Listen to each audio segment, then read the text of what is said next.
سالا هفته بو لحاج و مرابو صحوفێکە بانگی منێکی ئەرشیفی زۆری مەلا مستەفای بارزانی هەن زۆربەی ئەم وێنانە تا ئێستا نەبینراون.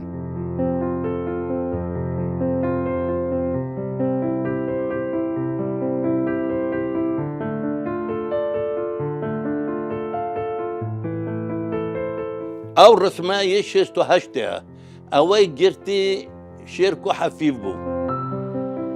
کەمال محەممەد 17 ساڵ پاسەوانی تایبەتی مەلا مستەفای بارزانی بووە.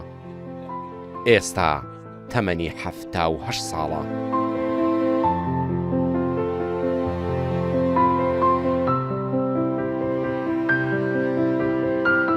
ئەو ڕسمە سحوفیەکی ئەڵمانی هاتە حۆجومەرە. سحوفێکی ئەڵمان گرتی. هەرکات ڕۆژنامەوانێک یان کەسێک وێنەی ڕابەری شۆڕشی ئەیلولی گرتبێت هەوڵی داوە وێنەکە وەربگرێتەوە و بیپارێزێت. ئەوانە وەختە ڕسمەکان دەگرت لە چۆمان دانشوشتەوە لە چۆمان ڕسمەکان دەرشوشتەوە بۆ ئەوەی هەڵدەگرتن ئەمری چۆم لێون دەریم دەرئینۆ بخۆم هەڵگرتن. لە پشت هەر یەک لە موێنانە چیرۆکی جۆرا و جۆر هەن. ئەو چیرۆکانەی پەیوەستن بە کات و شوێنی چرکاندنیان و تا ئێستا باسییان نەکراوە.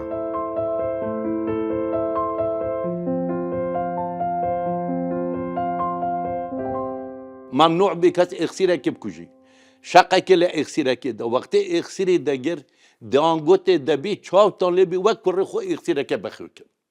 والله ديتم سائقك او اندقلوا ببو لحبسه او هرومتي او هوليود والله ما برد غازي كر قلت كمال من قلت بلي قلت كا سائقك بو ما بينن والله سائقك كان برد جوري بتما بيشتا دست صدام قلت نع او باويتو باوكيتو او دو باراستيا والله شو كان مال مصطفى دست كان مال مصطفى سريبا او ديل بو صدام قلت دانشا قلت وازعد كوبو لقى حبسك قلت من حبس نبوم قلت انتو شو قلت والله كوك كركت هبي كرخو بخيوك امنان او بخيوك دي امنات وبردنا منات بو اتويز بي مام کەمال ساڵی 1945 لە گوندی بیبانەی بارزان لەدایک بووە.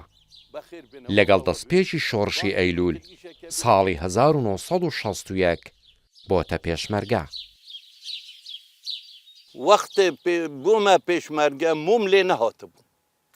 لەو تەمەنەی کە دەبوو لەبەر خوێندن بە ئەو چەکی پێشمەرگایەتی کردۆتەشان بۆیە نەخوێندەوارە و نەیتوانیوە یاداشتەکانی تۆمار بکات.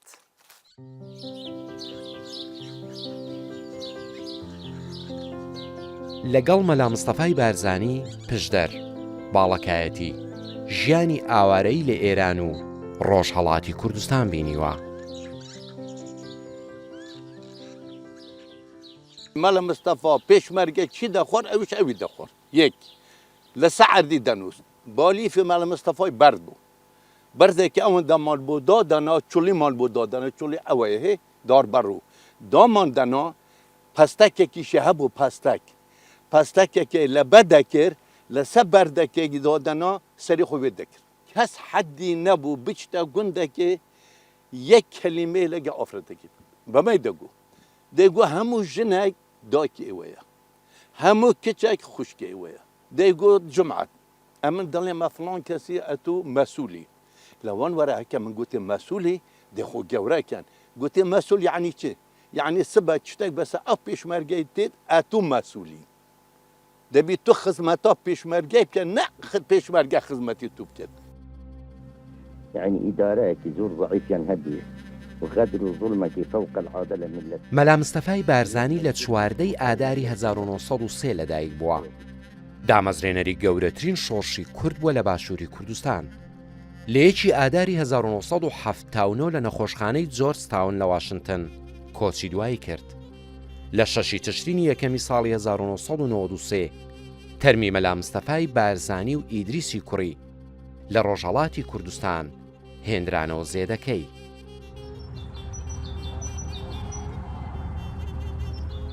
ساڵانە لەگەڵ دەستپێشی مانگی ئاداردا هەزاران کەس لە هەر چوار بەشی کوردستان سەردانی گڵکۆکەی دەکەن.